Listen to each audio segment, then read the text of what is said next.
Hello guys. तो मेरा नाम है नवीन सिंह भंडारी और आज हम लोग क्या पढ़ने जा रहे हैं। आज हम लोग स्टार्ट करने जा रहे हैं। लास्ट लेक्चर में हमने छोड़ा था किसको। मेरा चश्मा कहाँ है यार, मैं कह रहा हूँ मुझे इतना क्लियर क्यों दिख रहा। तो लास्ट लेक्चर में हमने जो छोड़ा था टॉपिक वो क्या था। लास्ट लेक्चर का जो टॉपिक हमने छोड़ा था वो क्या था, standard electrode potential. Theoretical part हम लोगों ने पढ़ लिया था, बारी थी न्यूमेरिकल पोर्शन की। किसकी बारी थी? सवाल की, मतलब सवाल कैसे आते हैं उसके, किसके, स्टैंडर्ड इलेक्ट्रोड पोटेंशियल के। ठीक है ठीक है ठीक है, रिडक्शन पोटेंशियल की। ठीक है, तो लास्ट क्लास में बात यहां तक हो गई थी, स्टैंडर्ड रिडक्शन पोटेंशियल। तो ये मैंने आपको बताया था,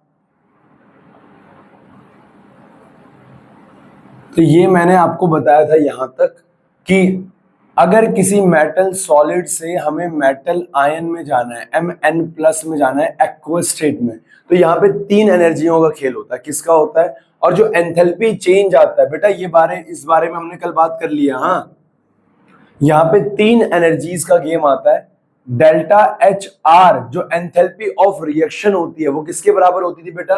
enthalpy of reaction delta H atomisation plus delta H ionisation energy, और यहां पे माइनस डेल्टा एच, क्या नाम है इसका, हाइड्रेशन।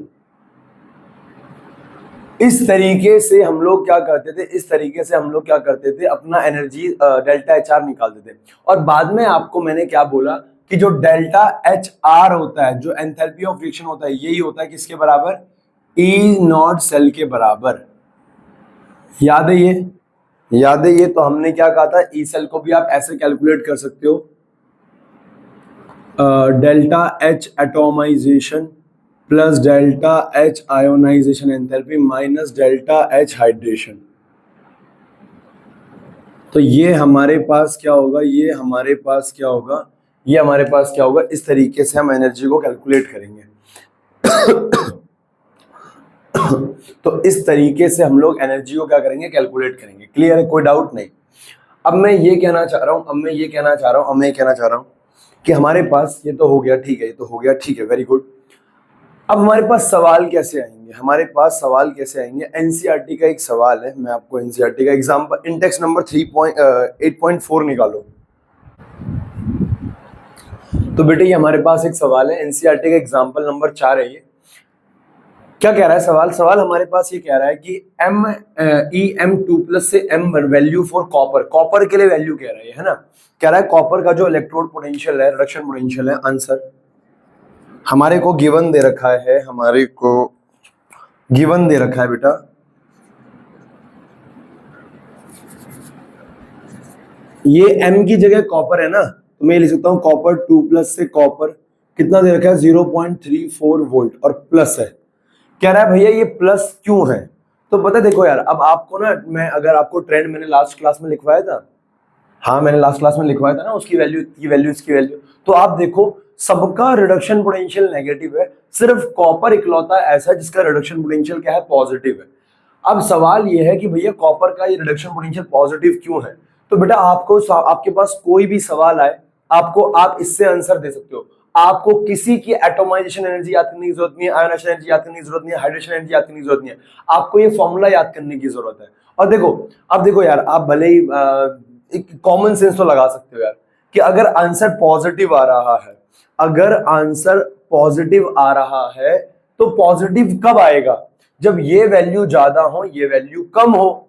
अरे मेरी बात समझ में आ रही है? ये वैल्यू ज्यादा हो और ये वैल्यू क्या हो, कम हो। तो हम ये बोल सकते हैं कि कॉपर के रिडक्शन में कॉपर की जो एटोमाइजेशन और आयनाइजेशन एंथैल्पी होती है, उसकी वैल्यू, उसका सम क्या होता है, ज्यादा होगा। और हाइड्रेशन एनर्जी माइनस हो रही है, तो इसका हाइड्रेशन एनर्जी क्या होगी, कम होगी। तो ओवरऑल आंसर क्या आ जाएगा, पॉजिटिव आ जाएगा। अगर किसी का नेगेटिव आ रहा होगा, तो पता है आपको क्या लिखना है, सेम आंसर है। आपको क्या लिखना है, हाइड्रेशन ज्यादा रहा होगा, ये दोनों कम रहे होंगे, तो आंसर नेगेटिव आ गया होगा। आपको वैल्यू याद करने की जरूरत नहीं है। तो आप क्या लिखोगे, वी नो दैट, क्या जानते हैं बेटा हम लोग, E cell is equals to delta H atomisation plus delta H ionisation minus delta H hydration, minus delta H hydration. अब ये जो दोनों है ये क्या रही होगी, इन दोनों की वैल्यू क्या रही होगी, मोर, और इसकी वैल्यू क्या रही होगी, लो। ये क्या रहा होगा, हाई। तो आप बोल सकते हो inode cell of copper 2+2 copper is plus 0.34 volt because sum of enthalpy of atomization and ionization enthalpy is greater as compared to hydration। और आप यहां बोल सकते हो बिकॉज सेकेंड रीजन में आप क्या लिखते हो, hydration energy is low, hydration energy is low. खत्म खत्म, आपका आंसर आ गया। तो बेटा मैं ये कहना चाह रहा हूं, एक तो मैं आपको दो तरीके बता रहा हूं, एक तो आपको क्या करना है ना, आंसर आपने ऐसे निकाल दिया। एक दूसरा तरीका क्या होता है वो मैं आपको अगले सवाल में बताता हूं। पहले आपको ये समझ में आया, ये है ना, चल रहा है ना ये, यस यस। अब जैसे हमारे पास बेटा एक सवाल है, मैंने सवाल लिख रखे हैं बहुत सारे। तो एक हमारे पास सवाल है Mn2+ से Mn, क्वेश्चन है हमारे पास, वो है वाई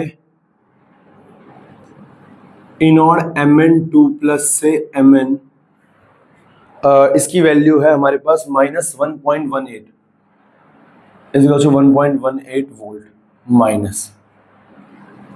कह रहा है मैंगनीज का Mn2+ से Mn की वैल्यू इतनी नेगेटिव क्यों है, Mn2+ से Mn इतना नेगेटिव क्यों है। देखो इसका आंसर दो तरीके से निकाला जा सकता है। एक तो आप ये वाले रीजन से लिख सकते हो, और एक और तरीका क्या होता है वो मैं आपको बताता हूँ। देखो आंसर, अब आपने क्या किया, आपके पास Mn है, सबसे पहले क्या करो ना, इनके इलेक्ट्रॉनिक कन्फिगुरेशन लिखो, इनकी इलेक्ट्रॉनिक कन्फिगुरेशन लिखो हेयर Mn2+ या Mn की पहले लिख दो, क्योंकि Mn2+ से Mn बन रहा है। तो Mn की इलेक्ट्रॉनिक कन्फिगुरेशन क्या होगी, आर्गन यहां पे आ जाएगा 4s2 3d5, 4s2 3d5, ये इसकी इलेक्ट्रॉनिक कन्फिगुरेशन आ जाएगी। और अगर Mn2+ की मैं बात करूं तो Mn2+ की इलेक्ट्रॉनिक कन्फिगुरेशन क्या रहेगी, आर्गन 4s। देखो अगर Mn2+ रहेगा तो Mn2+ में क्या होगा, दो इलेक्ट्रॉन चले जाएंगे, दो इलेक्ट्रॉन क्या होगा, चले जाएंगे, तो क्या हो जाएगा 3d5। अब बात क्या है, अरे Mn2+ का मतलब है दो इलेक्ट्रॉन चले गए ना। अब अगर आपका आंसर इससे आ रहा है तो ठीक है, मतलब इससे कैसे आएगा भैया, सिंपल, इसके डी में कितना है, हाफ फील्ड स्टेबिलिटी है, और क्या है ना, इनर इलेक्ट्रॉन है, इनर कन्फिगुरेशन है, अंदर वाला तीसरे शेल तक बात चली गई, यहाँ पे चौथे शेल पे बात गई है। यहाँ पे आप देख सकते हो इसके अंदर क्या है, हाफ फील्ड स्टेबिलिटी के कारण ये है। पर इसके अलावा आप एक और रीजन क्या लिख सकते हो, आप लिख सकते हो इस वाले केस में भैया, अब देखो, अब अगर आप बोलो कि इसमें हाफ फील्ड है तो भैया ऊपर वाले में भी तो हाफ फील्ड है, पर ऊपर वाले में 4s के अंदर भी इलेक्ट्रॉन जा रहा है। तो मैं ये कहना चाह रहा हूं Mn2+ से Mn जो है वो इतना क्यों है। तो आप इसका आंसर ऐसे लिख सकते हो, हियर वी नो दैट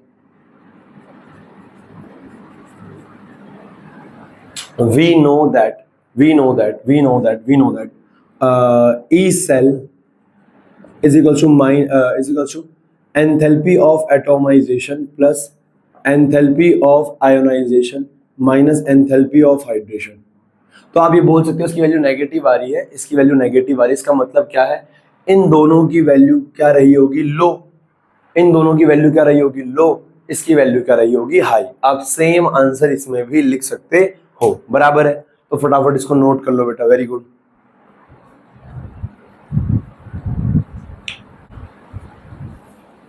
अब बेटा हमारे पास में एक अगला सवाल है।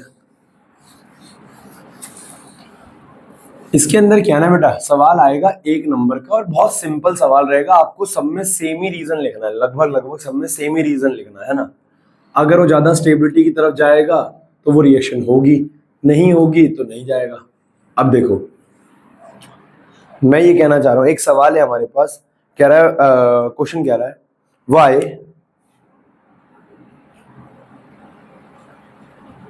Mn3+ से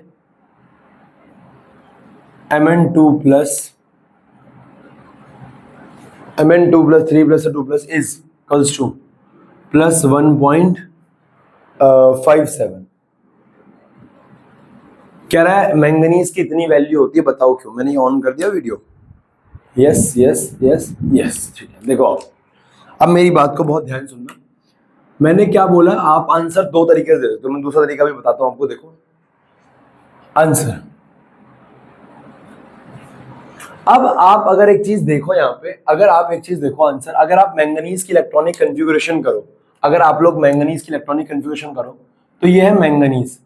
मैंगनीज की इलेक्ट्रॉनिक कन्फिगुरेशन अगर Mn2+ की करी जाए, Mn2+ की, तो Mn2+ में क्या है, आर्गन 4s। देखो 4s से तो 2 इलेक्ट्रॉन निकल जाएंगे, 3d क्या आ जाएगा 5, 3d5। और ये क्या है manganese 3+ is equals to argon 3d4। समझ गए ना। उसमें क्या होता था मैंगनीज में 4s2 3d5, मैंगनीज 2+। देखो अब इसका इलेक्ट्रोड पोटेंशियल नेगेटिव आ रहा है, अगर इसका इलेक्ट्रोड पोटेंशियल नेगेटिव आ रहा है इसका मतलब ये रिएक्शन नहीं होगी, मतलब होना नहीं चाहिए। देखो अगर Mn2+ क्या है 3d5 है, तो आप इसका रीजन ना ये वाला भी दे सकते हो कि Mn2+ से अगर हमारे पास Mn3+ है और Mn3+ से Mn2+ बनाना है, तो यानी ये एक इलेक्ट्रॉन लेगा और ये क्या बनाएगा Mn2+। तो आप यहां बोलो कि Mn3+ में क्या है आर्गन 3d4 है, 3d4 है, और यहाँ पे क्या है आर्गन 3d5 है, 3d5 है। तो मैं ये कहना चाह रहा हूं ये जो है आपके पास, ये आपके पास हाफ फिल्ड स्टेबल है, हाफ फिल्ड स्टेबल है। और ये क्या है आपके पास पार्शियली फिल्ड है, partially half filled D orbital है। और ये क्या पार्शियली फिल्ड डी ऑर्बिटल है, यानी कि ये वाला क्या है मोर स्टेबल और ये वाला क्या है आपके पास लेस स्टेबल। ये आपके पास लेस स्टेबल है और ये आपके पास क्या है मोर स्टेबल है, जिस कारण क्या होगा 3+ से 2+ आसानी से चला जाएगा। पर अगर उल्टा हो, मान लो Mn2+ है, क्या वो 3+ में जाना चाहेगा? नहीं जाना चाहेगा, क्योंकि उसके डी में 5 इलेक्ट्रॉन है और डी में 4 इलेक्ट्रॉन नहीं करना चाहेगा, क्योंकि हाफ फील्ड क्या होती है स्टेबिलिटी ज्यादा होती है। आप जानते हो ना हाफ फील्ड स्टेबिलिटी ज्यादा होती है। तो आप बोल सकते हो ई सेल ऑफ Mn3+ से Mn2+ is +1.57 volt because Mn2+ is half filled stable। बराबर है, खत्म। तो आप इस तरीके से भी आंसर दे सकते हो, आप इस तरीके से भी आंसर दे सकते हो। आपको इलेक्ट्रॉनिक कन्फिगुरेशन लिखनी है, अगर आपका इलेक्ट्रॉनिक कन्फिगुरेशन लिखने के बाद आंसर इस फॉर्मेट में बन रहा है तो हाफ फील्ड फुल फील्ड करके कर लो, और अगर नहीं आ रहा है तो हाइड्रेशन एनर्जी वाला तो लगा ही लो फॉर्मूला, डेल्टा H = में वो वाला ना एंथैल्पी एटॉमाइजेशन आयनाइजेशन, और वो बराबर है। एक और सवाल है हमारे पास बेटा, सवाल ये है, कहां बहुत सारे सवाल है। एक सवाल हमारे पास ये है वाई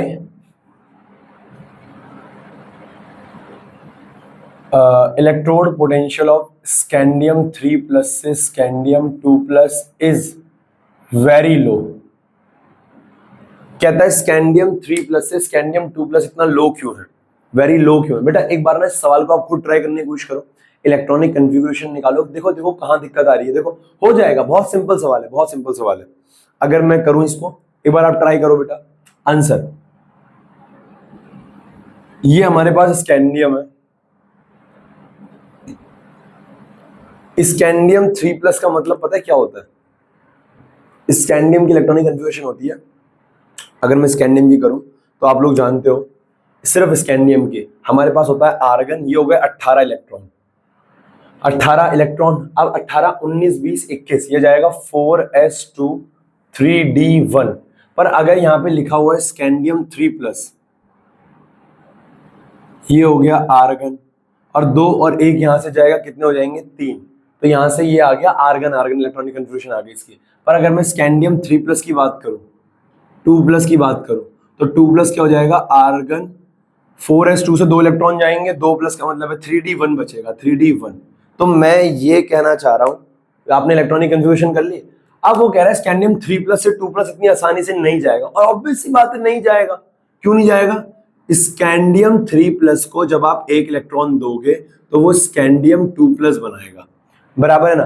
अब स्कैंडियम 3+ लाला, स्कैंडियम 3+ आर्गन इसकी इलेक्ट्रॉनिक कंफिगरेशन है भाई साहब। Nobel gas electronic configuration achieve कर ली उसने, और जिंदगी में चाहिए ही क्या, इसने noble gas electronic configuration achieve कर ली। Noble gas electronic configuration achieved,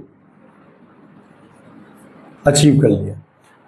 और इसका क्या है बेटा, इसका क्या है, इसका क्या है, इसकी इलेक्ट्रॉनिक कंफिगरेशन है argon 3d1।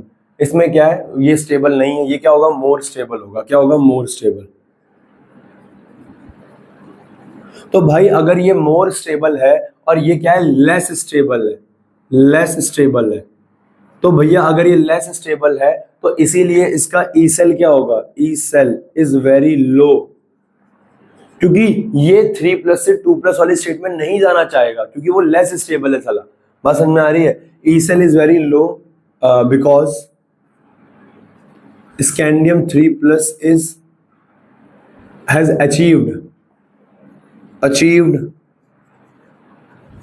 Nobel gas electronic configuration. कोई डाउट यहां तक नहीं। नोबल गैस इलेक्ट्रॉनिक कंफिगरेशन उसने क्या कर लिया, अचीव कर लिया, बराबर है। तो आप ये ऐसे सवालों को कर सकते हो, बहुत सिंपल सवाल है, बराबर है। नोट कर लो बेटा, शाबाश। ओके हो गया बेटा, let me drink some water. अब और इसमें सवाल हैं तो सही, लेकिन ना सवाल लगभग सारे ही ऐसे हैं, ठीक है।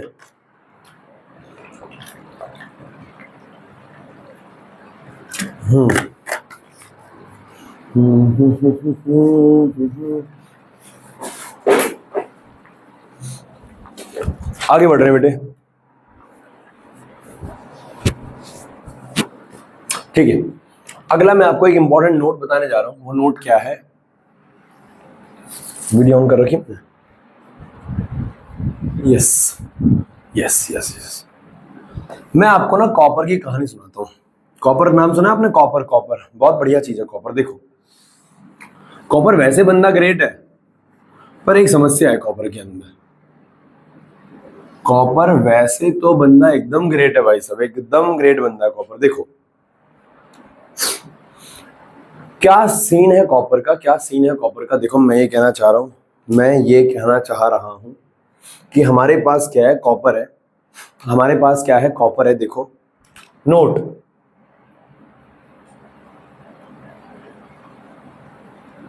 Story of copper. क्या कहानी होती है कॉपर की?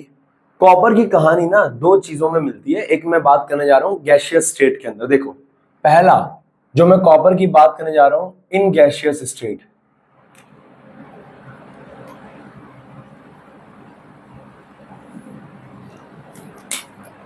इन गैसियस स्टेट तो क्या है, इन गैसियस स्टेट में क्या है, इन गैसियस स्टेट में क्या है, हमारे पास होता है कॉपर, एक होता है Cu+ और एक होता है Cu2+। बात समझ में आ रही है? गैसियस स्टेट में, लेकिन ये गैसियस स्टेट में है, ये गैसियस स्टेट में, और ये भी किसमें है, गैसियस स्टेट में। तो एक है Cu+, एक है Cu2+। Cu+ के अंदर सीन क्या होता है बेटा, अगर मैं Cu+ की इलेक्ट्रॉनिक कंफ्यूजन निकालूं, ये हो गया आर्गन। आर्गन बेटा कॉपर क्या होता है, 4s1 3d10 है ना, यस। तो ये आता है 3d10। अब क्या है बेटा, अब क्या है, s में तो आएगा नहीं क्योंकि प्लस में 1 है, तो s का एक इलेक्ट्रॉन तो वैसे ही चला गया, है ना, यस। अब इसमें क्या हो जाएगा, आर्गन 3d9 हो जाएगा ये। कोई डाउट यहां तक नहीं? यहां तक तो कोई डाउट नहीं है। अब ये क्या है, फुल्ली फिल्ड d ऑर्बिटल है इसमें, फुल्ली फिल्ड डी ऑर्बिटल, और इसमें क्या है, पार्शियली फिल्ड है भाई, partially field D orbital, fully filled D orbital, partially field D orbital, हाँ है ना, यस। देखो अब मैं ये कहना चाह रहा हूं, अब मैं ये कहना चाह रहा हूं कि ये हो गया। तो पता है गैसियस स्टेट में क्या होता है, गैसियस स्टेट में क्या होता है, इन गैसियस स्टेट जो कॉपर प्लस होता है, Cu प्लस होता है, तो ये क्या होगा, मैं वैसे भी बताता हूँ, ये क्या होगा, मोर स्टेबल होगा, क्योंकि ये मोर स्टेबल होगा तो ये क्या होता है, मोर स्टेबल, मोर स्टेबल। और ये क्या होता है बेटा, लेस स्टेबल, लेस स्टेबल। अब अगर मैं तुमसे एक बात बोलूं तो सिंपल मैं ये बोल सकता हूं, in gaseous state Cu plus gaseous में ज्यादा होता है, Cu2 प्लस से गैसियस में स्टेबिलिटी के कंपैरिजन में। किसके कंपैरिजन में, स्टेबिलिटी के कंपैरिजन में। तो अगर मैं स्टेबिलिटी का बात बोलूं तो ये क्या है, मोर स्टेबल, और ये क्या है, लेस स्टेबल। अगर आपको यहां तक कोई डाउट है तो आप बोल सकते हो, अगर आपको यहां तक कोई डाउट है तो आप बोल सकते हो। क्लियर है, यस यस यस। अब अगर मैं बात करूं in aqueous state, in aqueous state, in aqueous state, aqueous state में क्या है, एक्वस स्टेट में क्या है, एक्वस स्टेट में क्या है, ये हमारे पास Cu प्लस, हाँ है ना। मैं बात कर रहा हूं Cu2 प्लस। देखो Cu प्लस कैसे बना होगा, मेरे पास Cu प्लस गैस रहा होगा, बात को समझना बेटा, बात को समझना, बहुत इंपॉर्टेंट बात है ये। मेरे पास Cu प्लस गैस रहा होगा, ये Cu प्लस गैस ने क्या किया होगा, ये Cu एक्वस में कन्वर्ट हुआ होगा, Cu प्लस एक्वस में कन्वर्ट हुआ होगा। और जब कोई गैस से एक्वस में जाता है तो वो हाइड्रेशन एनर्जी रिलीज करता है, तो इसने कुछ हाइड्रेशन एनर्जी रिलीज करी होगी, डेल्टा H हाइड्रेशन, हाँ है ना, yes, delta H hydration, yes yes yes yes yes. अब जो हमारे पास Cu2 प्लस होता है गैस में, अगर ये बंदा एक्वस में जाएगा तो ये क्या बनाएगा, Cu2 प्लस एक्वस, क्या होएगा, Cu2 प्लस एक्वस, और ये डेल्टा H हाइड्रेशन एनर्जी ये भी रिलीज करता है, हाइड्रेशन एनर्जी ये भी क्या करता है, रिलीज करता है, हाइड्रेशन एनर्जी ये भी क्या करता है, रिलीज करता है। तो मैं ये कहना चाह रहा हूं, जो Cu2 प्लस होता है ना, एक्वस में ज्यादा स्टेबल ये होता है। अब एक्वस में तुम इलेक्ट्रॉनिक कन्फिगुरेशन वाला रीजन नहीं लगा सकते यार, मैंने ऑन कर रखा है ये कि बड़बड़ाए जा रहा हूं मैं, यस। अब गैसियस स्टेट में आप ये वाला रीजन लगा लो चल जाएगा, पर एक्वस स्टेट में आप ये वाला रीजन नहीं लगा सकते, क्योंकि एक्वस स्टेट में क्या है ना, एक्वस स्टेट में पहुंचने के लिए उसने क्या है, हाइड्रेशन एनर्जी रिलीज करी है। तो in aqueous state Cu2 plus hydration energy of Cu2 plus is more, और जितनी ज्यादा एनर्जी वो रिलीज कर रहा है, वो बहुत ज्यादा एनर्जी रिलीज कर रहा है, तो क्या करता है, अगर ये ज्यादा एनर्जी रिलीज करेगा तो वो स्टेबिलिटी की तरफ ज्यादा जाएगा। तो मैं ये कहना चाह रहा हूं, इन Cu2 plus, in aqueous state क्या है, एक हमारे पास Cu2 प्लस है, एक हमारे पास क्या है, Cu2 प्लस एक्वस में, और एक हमारे पास क्या है, Cu प्लस एक्वस में। तो ये क्या है बेटा, ये क्या हमारे पास, मोर स्टेबल है, और ये क्या हमारे पास, लेस स्टेबल है, लेस स्टेबल है। अब आप बोलोगे क्यों, हाइड्रेशन, मोर हाइड्रेशन एनर्जी है, मोर हाइड्रेशन एनर्जी है, एक नंबर में आ जाएगा बेटा। इसकी क्या है, लेस हाइड्रेशन एनर्जी है, लेस हाइड्रेशन एनर्जी है, हाँ है ना, यस। तो मैं ये कहना चाह रहा हूं, दोनों के कंपैरिजन में इसकी हाइड्रेशन एनर्जी ज्यादा होती है, इसकी क्या होती है, कम होती है, हाँ है ना। तो एक्वस स्टेट में ये ज्यादा स्टेबल होता है, और गैसियस में क्या होता है, Cu प्लस, और रीजन आपको दोनों के अलग अलग है। क्लियर है। अब इसके ऊपर एक सवाल है, वो सवाल मैं करा रहा हूं, पहले एक बार इसको नोट कर लो बेटा, शाबाश, वेरी गुड। तो बेटे हमारे पास ये सवाल है, व्हाई मैनी Cu1 समझते हो ना, उसकी वैलेंसी दे रखी है, आंसर वो कह रहा है Cu1 आंसर कह रहा है compounds are unstable and undergo disproportionation reaction in water. आओ बात करते हैं पहले, तो जो हमारे पास Cu प्लस होता है ना, Cu प्लस वाटर में कह रहा हूं, वाटर में, वाटर यानी एक्वस मीडियम, है ना, यस। तो Cu प्लस क्या करता है असल में, अब कह रहा है डिस्प्रपोर्शनेशन रिएक्शन करता है। बेटा डिस्प्रपोर्शनेशन रिएक्शन का मतलब क्या होता है, अगर एक ही रिएक्टेंट ऑक्सीडेशन भी करे और एक ही रिएक्टेंट वो रिडक्शन भी करे, अगर सेम रिएक्टेंट से ऑक्सीडेशन और रिडक्शन होता है तो ऐसी रिएक्शनों को हम डिस्प्रपोर्शनेशन रिएक्शन कहते हैं। देखो अगर एक ही रिएक्शन में ऑक्सीडेशन भी हो रहा है, रिडक्शन भी हो रहा है, उसको बोलते हैं रिडॉक्स रिएक्शन। पर एक ही रिएक्टेंट से, रिएक्टेंट एक है, उससे ही ऑक्सीडेशन हो रहा है, उससे रिडक्शन हो रहा है, इसको बोलते हैं डिस्प्रपोर्शनेशन रिएक्शन। तो ये हमारे पास Cu प्लस है, ये हमारे पास क्या है, Cu प्लस। अब इस Cu प्लस से क्या हो रहा है, अब मान लो ऐसे है, ये Cu प्लस है, एक और Cu प्लस है, बहुत सारे Cu प्लस है। अब एक्वस में आपको पता है Cu प्लस स्टेबल नहीं होता, एक्वस में क्या स्टेबल होता है, Cu2 प्लस। तो ये Cu2 प्लस बनेगा कैसे, अब यार इनने इस Cu ने दे रखा है एक इलेक्ट्रॉन, इस Cu ने भी दे रखा है एक इलेक्ट्रॉन, लेकिन अगर ये बंदा एक और इलेक्ट्रॉन लूज कर दे, 1 इलेक्ट्रॉन लूज कर दे, एक इलेक्ट्रॉन लूज कर दे, तो भाई ये क्या हो जाएगा, ये क्या हो जाएगा, ये क्या हो जाएगा, Cu2 प्लस हो जाएगा। अरे एक इलेक्ट्रॉन अगर इनसे निकाल दोगे तो Cu प्लस से Cu2 प्लस बन जाएगा, लेकिन इसका एक इलेक्ट्रॉन जाएगा कहां पे, भैया इलेक्ट्रॉन ऐसे सॉल्यूशन में नहीं निकलता, किसी ना किसी को तो पकड़ना पड़ेगा। तो इसने एक इलेक्ट्रॉन निकाला है तो इसका एक इलेक्ट्रॉन इस पे जाएगा, इसका एक इलेक्ट्रॉन इस पे जाएगा, और ये Cu2 प्लस, और ये क्या बन जाएगा, Cu। अरे ये एक इलेक्ट्रॉन दे रखा है, एक इलेक्ट्रॉन लेके क्या बना देगा वापस, Cu। तो हम पता है क्या बोलते हैं, Cu प्लस ने एक इलेक्ट्रॉन लूज किया, ये एक्वस स्टेट में है बेटा, और इसने बना दिया Cu2 प्लस एक्वस स्टेट में। अब इसने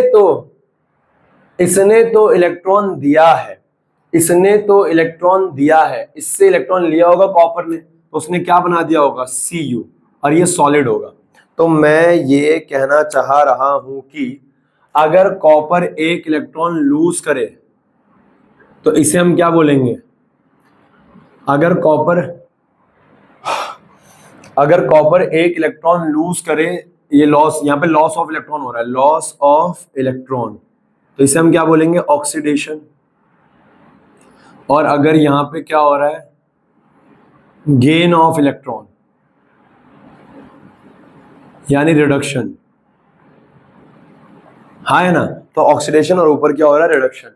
तो ऐसी रिएक्शन जहां पे एक ही रिएक्टेंट से वो, अब तुम कहोगे भैया एक रिएक्टेंट से कहां हो रहा है, दो तो हो रहे हैं, अरे दोनों सेम ही तो है, बात तो एक ही है, कॉपर कॉपर ही तो है, बराबर है ना। तो मैं ये कहना चाह रहा हूं, कॉपर क्या करता है, इलेक्ट्रॉन अपना लूज कर देता है, Cu2 प्लस बना देता है, बराबर है, यस यस यस। तो आप क्या लिखोगे, in aqueous solution, in aqueous solution Cu2 plus is more stable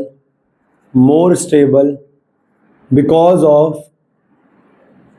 its high hydration energy due to which Cu plus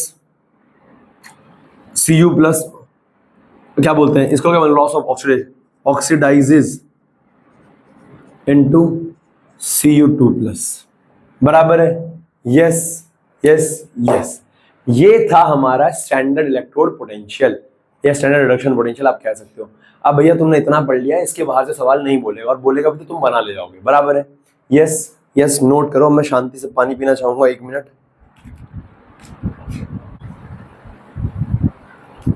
ठीक है, तो बेटे अगला हमारे पास जो टॉपिक है वो है ऑक्साइड्स को लेकर, है ना। बहुत सिंपल है, बहुत ज्यादा सिंपल है बेटे। और फाइनली आज हमारा डी ब्लॉक लगभग खत्म हो गया, पूरा खत्म हो गया। अब हमारा अगला एक लेक्चर रहेगा किसका, डी ब्लॉक के कंपाउंड्स, 2 कंपाउंड जिनके बारे में पढ़ना है, और उसके बाद हमारा एफ ब्लॉक का एक लेक्चर, यानी 2 लेक्चर उम्मीद कर रहा हूं मैं, ये चैप्टर खत्म हो जाएगा, बराबर है बेटा, यस ठीक है। आओ स्टार्ट कर रहे हैं। अगला हमारे पास जो टॉपिक है वो है ऑक्साइड, मेरा एक मार्कर। अगला जो हमारे पास टॉपिक है वो है ऑक्साइड्स, मार्कर कहाँ गया यार, ठीक है, ऑक्साइड्स। देखो मैं ये कहना चाह रहा हूं ऑक्साइड्स का क्या है, ऑक्साइड्स ऑफ डी ब्लॉक। अब ऑक्साइड्स ऑफ डी ब्लॉक के अंदर क्या है बेटे, ऑक्साइड्स ऑफ डी ब्लॉक के अंदर क्या है कि ना सीन क्या होता है बेटा, सीन क्या होता है, सीन क्या होता है ऑक्साइड्स ऑफ डी ब्लॉक के अंदर, सीन क्या होता है। हमारे पास जो डी ब्लॉक के एलिमेंट्स हैं, पहली बात ऑक्साइड क्या होता है आपको पता है, ऑक्साइड होता क्या है, जब कोई मेटल किसी के साथ रिएक्शन करता है ऑक्सीजन के साथ, when metal reacts with oxide oxygen, when metal reacts with oxygen it forms oxide. जब कोई मेटल रिएक्ट करता है ऑक्सीजन के साथ तो वो क्या बनाता है, ऑक्साइड बनाता है। क्या बनाता है, ऑक्साइड। ठीक है, आओ स्टार्ट कर रहे हैं, देखो क्या होता है, कैसे होता है, आओ। अब हमारे पास क्या है, अब हमारे पास क्या है बच्चा, अब हमारे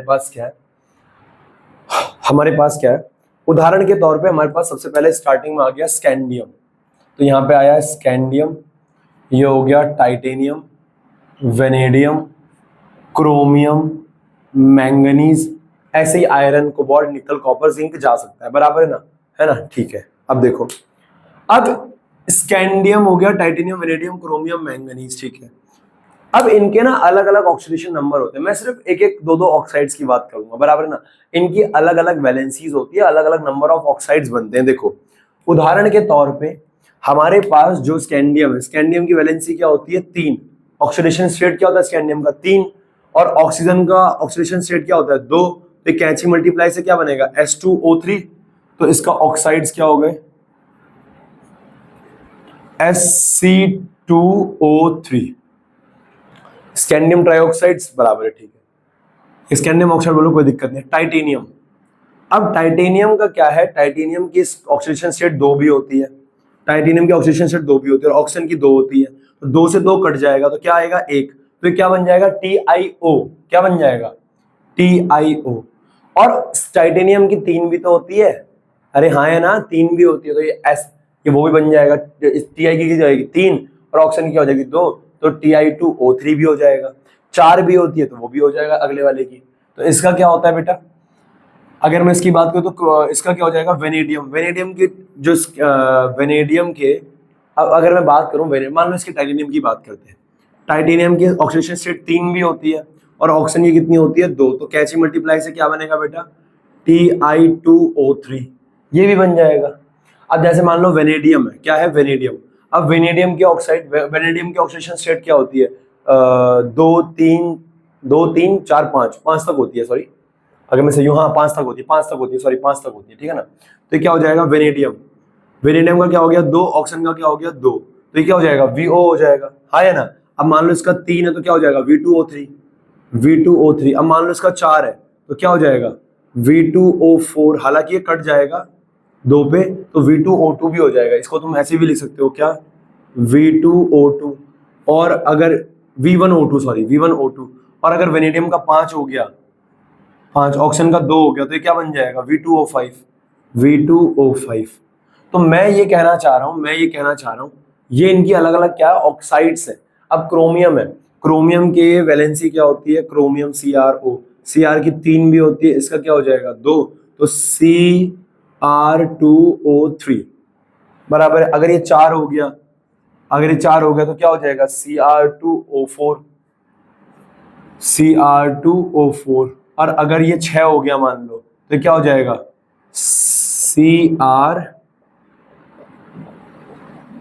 Cr2O6, और इसको मैं क्या लिखता हूँ, CrO3। अरे 2 से 3 कट गया, 3 पे CrO3। मैं ये कहना चाह रहा हूँ ऑक्साइड्स क्या है डी ब्लॉक के, अब जो इनका ऑक्सीडेशन नंबर है उससे इनके ऑक्साइड्स बना लो, क्या बना लो, ऑक्साइड्स बना लो। अब मैंगनीज है, मैंगनीज के मान लो Mn है, Mn के ऑक्सीडेशन स्टेट 2 हो गए, तो कैची मल्टीप्लाई से क्या बन जाएगा, MnO, Mn होता है ना मैंगनीज ऑक्साइड। अगर ये 3 हो गया तो क्या बन जाएगा, Mn2O3। अगर ये 4 हो गया तो क्या बन जाएगा, MnO2। देखो 2 से 2 पे कट जाएगा ना ये। अगर ये मान लो 5 हो गया या 6 हो गया, 7 हो गया, कुछ भी कर लो, ये 2 हो गया, ये 5 हो गया, तो 2O5। अब मान लो ये 7 हो गया तो क्या हो जाएगा Mn2O7। तो बेटा कितने भी ऑक्सीडेशन स्टेट आप बना सकते हो, आपका इनका क्या पता होना चाहिए, ऑक्सीडेशन नंबर। तो क्या होता है ऑक्सीडेशन स्टेट, क्या होता है इनके जो अलग अलग ऑक्सीडेशन स्टेट है, डी ब्लॉक एलिमेंट्स की जो अलग अलग ऑक्सीडेशन स्टेट है, इन ऑक्सीडेशन स्टेट्स में क्या कर रहे हैं, ऑक्सीजन के साथ रिएक्ट करा रहे हैं और रिएक्ट करके क्या बनाते हैं, ऑक्साइड्स बनाते हैं। क्या बनाते हैं, ऑक्साइड्स बनाते हैं। क्लियर है, फटाफट इसको नोट करो, आगे बढ़ रहे हैं। मैं तुम्हें बताऊं सवाल कैसा आता है इसके ऊपर। हो गया बेटा, यस यस यस। अब इनमें ना आगे सवाल को बताने से पहले मैं आपको एक बात बताना चाहूंगा। आपको याद है क्लास 11th का फजान रूल याद है, फजान रूल, क्लास 11th का फजान रूल याद है, फजान रूल। फजान रूल क्या कहता था याद है, एक छोटे से डब्बे में बता रहा हूं नोट।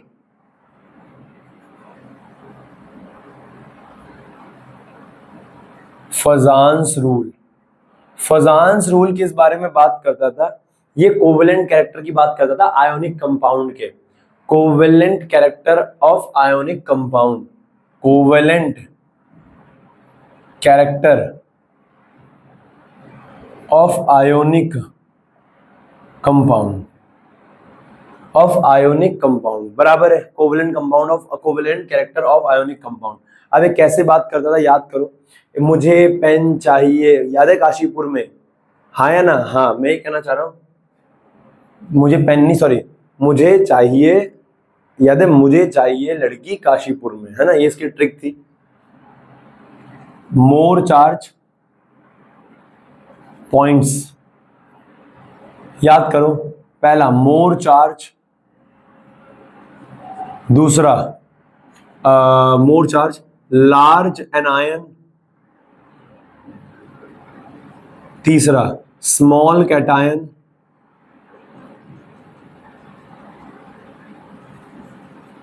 और चौथा सूडो इलेक्ट्रॉनिक कॉन्फ़िगरेशन। इतना आपको याद करने की जरूरत नहीं है, इतना आपको याद करने की जरूरत नहीं है, आपको बेसिक पता होना चाहिए, आपको बेसिक पता होना चाहिए बस, कौन सा वाला, मोर चार्ज। अगर आप इस मोर चार्ज को पकड़ लो तो बेटा जिसपे मोर चार्ज होगा, more the charge more is covalent character, covalent character, और अगर ज्यादा कोवेलेंट कैरेक्टर होगा तो लेसर क्या होगा, आयोनिक कैरेक्टर, लेसर क्या होगा, आयोनिक कैरेक्टर। इसी में बस बस बस इतना ही फजान रूल अगर आपको याद आ जाए ना तो फिर हो जाएगा, आपका काम हो जाएगा। उदाहरण के तौर पे वो आपसे पता है क्या कहेगा, देखो वो आपसे ये कहेगा, वो आपसे ये कहेगा, वो आपसे ये कहेगा, वो आपसे ये कहेगा, देखो कि एग्जाम्पल के तौर पे आपके पास है Mn है, अब मैंगनीज है, मैंगनीज के कई ऑक्साइड बनते हैं, अगर मैंगनीज की वैलेंसी मान लो 2 है तो 2 मैंगनीज की 2 ऑक्सीजन के 2 से 2 कट गया, क्या बनेगा MnO। अगर मान लो मैंगनीज की वैलेंसी 3 है तो Mn के नीचे 3 आ गया, O के नीचे 2 आ गया, Mn2O3। अगर मान लो मैंगनीज की वैलेंसी 4 है तो MnO2, और मैंगनीज की वैलेंसी 7 है तो Mn2O7, ये आ गया। अगर इसमें मैंगनीज के ऊपर प्लस चार्ज निकाला जाए, ऑक्सीडेशन नंबर मैंगनीज का निकाला जाए, तो M को X मान लो तो ये क्या हो जाएगा, 2 -2 हो जाएगा +2, तो Mn के ऊपर क्या आ जाएगा, +2, Mn के ऊपर क्या आ जाएगा, +2, मैंने वीडियो ऑन कर रखी है, यस, तो Mn के ऊपर क्या आ जाएगा, +2 बराबर है, इसके ऊपर +3, इसके ऊपर +4, इसके ऊपर +7, ये इसका ऑक्सीडेशन नंबर दिख रहा है हमें साफ साफ, बराबर है। अब मैं ये कहना चाह रहा हूं, वो आपसे कहेगा ये सारे मैंगनीज के ऑक्साइड्स हैं, ये सारे मैंगनीज के ऑक्साइड्स हैं, बताओ इन सारे ऑक्साइड्स में नेचर क्या होगा। तो आपको ये बात याद रखनी है, देखो बात को समझो कि इधर जाते हुए मोर चार्ज, मैंगनीज के ऊपर क्या हो रहा है, चार्ज ज्यादा हो रहा है, दूसरा वाला तो सेम है, ऑक्सीजन पे तो सेम चार्ज रहेगा -2, लेकिन जो हमारा कैटायन है उस पे क्या है, चार्ज बढ़ रहा है, और चार्ज बढ़ेगा तो क्या होगा, कोवेलेंट कैरेक्टर इंक्रीज होगा, कोवेलेंट कैरेक्टर क्या होगा, इंक्रीज। अगर कोवेलेंट कैरेक्टर इंक्रीज होगा तो आयोनिक कैरेक्टर डिक्रीज होगा, आयोनिक कैरेक्टर क्या होगा, डिक्रीज होगा, बराबर है। अगर इसको और बेहतर आपको समझना है, एक बार 11th के नोट्स उठाओ और उसका फजान रूल रिवाइज करो, बराबर है, यस, VSEPR थ्योरी के बाद होगा फजान रूल, मैंने करवा रखा है।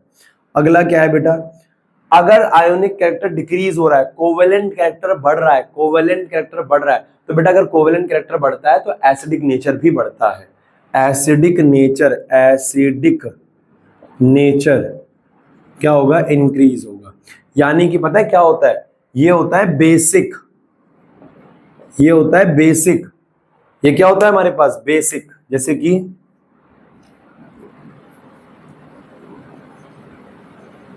बेसिक, ये दोनों होते हैं एम्फोटेरिक।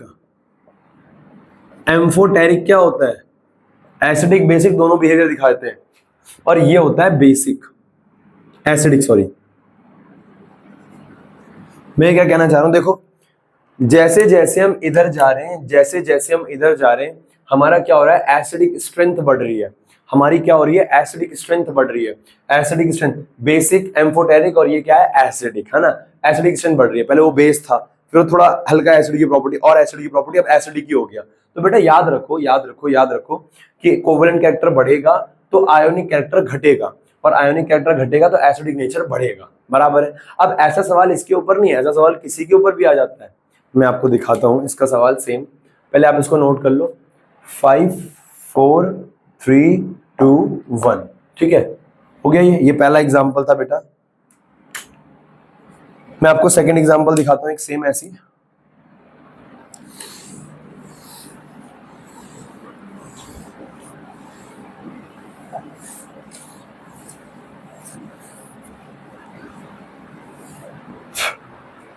देखो इसका सेकंड एग्जांपल की अगर मैं बात करूं तो हमारे पास होता है क्रोमियम, Cr। देखो क्रोमियम के क्या है ना, क्रोमियम की वैलेंसी क्या क्या होती है, क्रोमियम की वैलेंसी 3 होती है, क्रोमियम की वैलेंसी 4 भी होती है ना, क्रोमियम की वैलेंसी 3 होती है, क्रोमियम की वैलेंसी 4 भी होती है, बराबर है। देखो अगर मैं क्रोमियम की वैलेंसी 3 लूं तो Cr3, और ऑक्सीजन का क्या होगा 2, तो ये क्या हो जाएगा Cr2O3, Cr2O3। अगर क्रोमियम की वैलेंसी 4 लोगे तो ये क्या बन जाएगा, CrO2, CrO2। और क्रोमियम की वैलेंसी मान लो 6 ले लो, अरे कितना भी कर लो यार, तो क्या बन जाएगा, Cr2O6 बोल लो, या फिर इसको क्या बोल लो, CrO3। बात एक ही है ना। अरे वो 2 से 6 कट गया, बात तो एक ही है, ठीक है।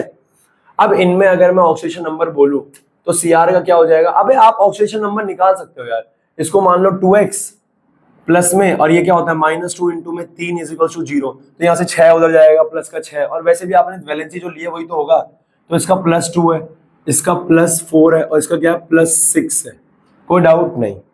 अब आप देख रहे हो, आप देख रहे हो मोर चार्ज, क्रोमियम के ऊपर ज्यादा चार्ज बढ़ता जा रहा है, जैसे जैसे मैं इधर जा रहा हूँ, जैसे जैसे मैं इधर जा रहा हूँ चार्ज बढ़ता जा रहा है, और अगर चार्ज बढ़ रहा है, चार्ज इंक्रीज हो रहा है, तो कोवलेंट कैरेक्टर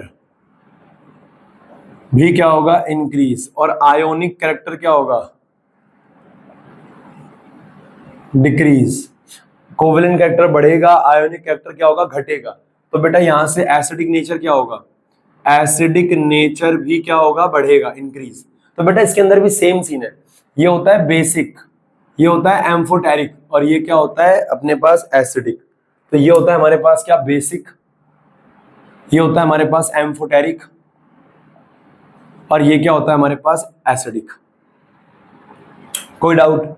अब ऐसा ही सेम सवाल एक और आता है, ऐसा एक सेम सवाल आता है बेटा तीसरा, यहां से सवाल पूछ लेगा वो, क्योंकि यहाँ पे एक्सेप्शन है। देखो क्या है, हमारे पास वेनेडियम है, क्या है वेनेडियम, तो वेनेडियम का क्या होता है, वेनेडियम वेनेडियम वेनेडियम है जी, वेनेडियम का एटॉमिक नंबर ऑक्सीजन, वेनेडियम की वैलेंसी अगर मैं 3 लेके चलूं, इसकी 2, तो क्या हो जाएगा V2O3।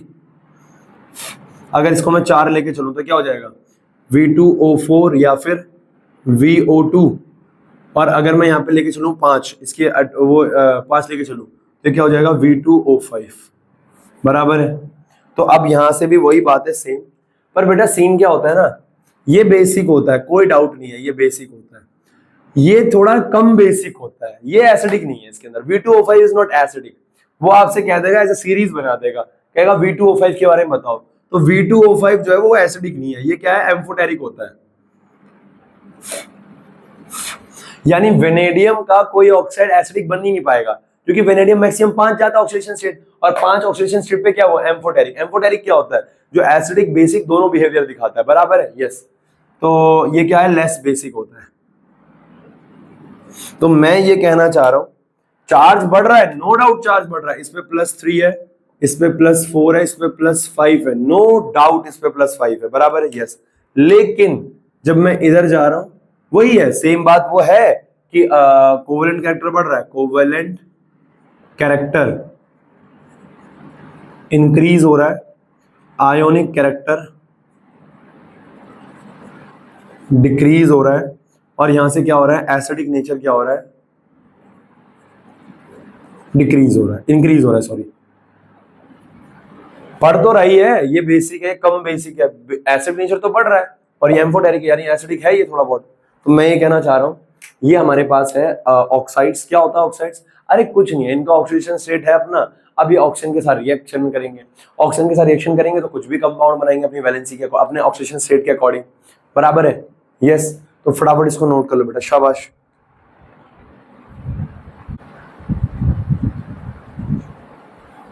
तो बेटा हमारे पास एक लास्ट डी ब्लॉक की प्रॉपर्टी है जिसका नाम है फॉर्मेशन ऑफ कलर्ड कंपाउंड। पता नहीं मुझे यार नंबर पता नहीं कौन सी प्रॉपर्टी, ऑक्साइड्स पता नहीं कौन सी प्रॉपर्टी, 13वीं 14वीं पता नहीं कौन सी थी। फॉर्मेशन ऑफ कलर्ड कंपाउंड्स, देखो बराबर है, फॉर्मेशन ऑफ कलर्ड कंपाउंड्स। देखो मैं कहना चाह रहा हूँ इसके बाद ना, वैसे असल में हर बार मैं क्या करता था कि ना, ये बार भी यही हुआ था कि मैं कोऑर्डिनेशन कंपाउंड को लास्ट चैप्टर बनाता हूँ कि अपना ना, जैसे हमारा केमिस्ट्री का जो लास्ट चैप्टर बचेगा सिलेबस का वो कोऑर्डिनेशन कंपाउंड बचेगा, और सेकंड लास्ट जो चैप्टर मैं कराता हूँ वो बायोमोलिक्यूल्स है, बायोमोलिक्यूल्स कराओ, उसके बाद कोऑर्डिनेशन कंपाउंड, सिलेबस खत्म। पर इस बार हो सकता है कि मैं इसके बाद कोऑर्डिनेशन कंपाउंड करा दूँ। इसके बाद कोऑर्डिनेशन कंपाउंड कराने का कारण वैसे मैं ये लगता है कि कोऑर्डिनेशन कंपाउंड चैप्टर बहुत अच्छा चैप्टर है, और उसको थोड़ा अगर लास्ट में ना बच्चा थोड़ा सीरियस और ज़्यादा सीरियस होता है तो उसको थोड़ा और सीरियस गंभीरता से लिया जाए तो ज़्यादा बेहतर है। तो मैं कहना चाह रहा हूँ कि क्या पता इसके बाद अब मैं वही स्टार्ट कर दूँ, हालांकि मेरा मन अल्कोहल फिनॉल ईथर का है, थोड़ा ऑर्गेनिक की तरफ चलते हैं हम भैया, लेकिन हमारे सिलेबस में कोऑर्डिनेशन कंपाउंड आ रहा है, मैं जानता हूँ।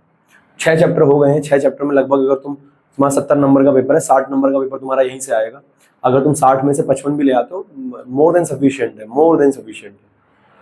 क्या पता कोऑर्डिनेशन कंपाउंड स्टार्ट करते हैं हम, अगर करते हैं तो 16 तारीख तक आधा चैप्टर तो हो ही जाएगा। 16 को आपका पेपर है ना, yes. Formation of coloured compound, formation of coloured compound, बराबर है, यस। कैसे कलर्ड कंपाउंड? देखो अब इस प्रॉपर्टी को ना मैं समझाना नहीं चाह रहा था पहले, फिर मैंने कहा यार अगर मैंने नहीं कराया D block, sorry coordination compound, और यहां से अगर सवाल आ गया तो फिर थोड़ा दिक्कत वाली बात हो जाएगी। तो मैं इसका जो मेन रीजन है, मैंने वीडियो ऑन करिए बेटा, यस, इसका जो मेन रीजन है कलर्ड दिखाने का वो मैं आपको कोऑर्डिनेशन कंपाउंड के अंदर समझाऊंगा। अभी मैं आपको बस इतना बता रहा हूं कि क्या, कि आपसे सवाल हो जाएगा, सवाल हो जाएगा, लेकिन इसका जो रियल कॉन्सेप्ट है वो मैं आपको कोऑर्डिनेशन कंपाउंड में समझाऊंगा। D block elements shows colour, D block elements shows colour. बेटा मैं आपको ना आराम से समझाऊंगा कि जब आप लोहे की रॉड को गर्म करते हो उसका कलर कैसे चेंज होता है, लाल पीला सफेद, पूरा बताऊंगा क्यों हो रहा है, कैसा हो रहा है। तो मैं आपको बताऊंगा कि D block element colour change क्यों कर रहे हैं, वहां कहानी बताऊंगा। यहाँ पे बस मैं आपको रीजन लिखवा रहा हूँ, D block element shows colour because of D transition. क्या होता है भैया डी ट्रांजिशन? डी ट्रांजिशन क्या होता है भूल जाओ, लिख देना डी ट्रांजिशन की वजह से वो कलर दिखाते हैं, है ना। इनके लिए कलर के लिए क्या होना चाहिए, अनपेयर्ड डी इलेक्ट्रॉन होना चाहिए, unpaired D electron should be present. अब देखो तुम्हारी एनसीईआरटी है, तुम्हारी एनसीईआरटी है, हमारी एनसीईआरटी, हम सबकी दुलारी एनसीईआरटी है। अब ये देखो अलग अलग एलिमेंट्स हैं, अलग अलग कलर दिखाती है, बराबर है ना। यहाँ पे देखो टेबल लिखी हुई है जो colour formation of coloured ions है, यहाँ पे अलग अलग कलर्स लिखे हुए हैं। मैं ये नहीं कह रहा कि ये कलर आपको याद करने, ये कलर आपको बिल्कुल याद नहीं करने, पर यहाँ पे अगर तुम देखो, अगर आप देखो ना ये फॉर्मेशन ऑफ कलर्ड कंपाउंड में, तो सबसे पहले लिखा हुआ है स्कैंडियम 3+, Sc3+, और Sc3+ is a colourless. Question यहां से एग्जाम्पल के तौर पे वो आपसे कहेगा scandium 3+, scandium 2+ shows color but scandium 3+ is colourless. ऐसे सवाल वो आपसे कहेगा। अरे बहुत सिंपल सवाल आते हैं यार। Scandium 2+ shows colour but scandium 3+ is colourless. कैसे? देखो, आपको आंसर में क्या लिखना है, स्कैंडियम 2+ की इलेक्ट्रॉनिक कॉन्फ़िगरेशन होती है आर्गन 3d, यहाँ पे क्या आ जाएगा 3d1, 3d में 1, पर स्कैंडियम 3+ क्या है, आर्गन, और ये क्या आ जाएगा 3d क्या 3d0, यानी आर्गन 3d0। तो मैं ये कहना चाह रहा हूं इसके पास d में इलेक्ट्रॉन नहीं है, no electron in d orbital. और अगर d ऑर्बिटल में इलेक्ट्रॉन नहीं है तो ये dd ट्रांजिशन नहीं करेगा। dd ट्रांजिशन क्या होता है यार, ये मैं वहीं समझाऊंगा यार, है ना यार। तो no electron present in scandium 3+ due to which it is colourless. देखो सारे जो कलर वाले बोल रखे हैं, purple, blue, green, violet, indigo, इनका कलर दे रखा है। ये कलर इस वजह से दे रखा है क्योंकि उनके आखिरी में डी में इलेक्ट्रॉन है। अब देखो लास्ट में एग्जांपल दे रखा है zinc P, Zn2+ is colourless. Zn2+ colourless क्यों है? क्योंकि उसके डी में इलेक्ट्रॉन अनपेयर्ड नहीं है। जिंक की इलेक्ट्रॉनिक कॉन्फ़िगरेशन क्या होती है Zn2+ की? ये हो गया आर्गन, और 4s2 में से दोनों इलेक्ट्रॉन चलेगा तो क्या बच जाएगा 3d10। तो इसके पास क्या है, no unpaired electron, no unpaired electron, है ना, नो dd ट्रांजिशन, तो कलरलेस होता है ये, बराबर है। तो जिसके डी में अनपेयर्ड इलेक्ट्रॉन होंगे वही कलर दिखाएगा, जिसके डी में अनपेयर्ड इलेक्ट्रॉन नहीं होंगे वो कलर नहीं दिखाएगा, बराबर है। और इसका रीजन क्या है, रीजन तो यार हम आगे देखेंगे, बराबर है ना यार। उसके अंदर कोशिश मैं करूंगा कि मैं कोऑर्डिनेशन कंपाउंड इसके बाद पढ़ा दूं, डिपेंड करता है मूड के ऊपर, बराबर है ना। यस, ठीक है। और समस्या क्या है, त्योहार व्योहार आते हैं बीच बीच में ना, तो यार वो बीच में ना इतना गंभीर चैप्टर उठाने का मन भी नहीं करता, ठीक है। तो ये हमारा चैप्टर, ये था डी ब्लॉक का सारा। इसके अंदर हमारे 2 लेक्चर रह रहे हैं, 2 से 3 लेक्चर, जिसके अंदर हम क्वेश्चन इंक्लूड करके मैं बोल रहा हूँ। पहला कंपाउंड्स और दूसरा लेंथेनॉइड एक्टिनॉइड्स, देखते हैं कितना कितने में हो जाता है, बराबर है। उम्मीद है इस महीने के एंड में चैप्टर हो जाएगा। क्लियर है बेटा? आज का आपका होमवर्क है कि आपको अपनी प्रैक्टिस करनी है, जो आपका और एग्जाम्स है उनकी भी प्रैक्टिस करो, और साथ में क्या करो आप और एग्जाम की प्रैक्टिस के साथ साथ अपना नोट्स बनाओ और चैप्टर की रिविजन करो। अब तो मुझे लगता है कि भैया होमवर्क देने की जरूरत नहीं है, होमवर्क देने की जरूरत बिल्कुल नहीं है, बराबर है। टेक केयर बच्चा, बाय।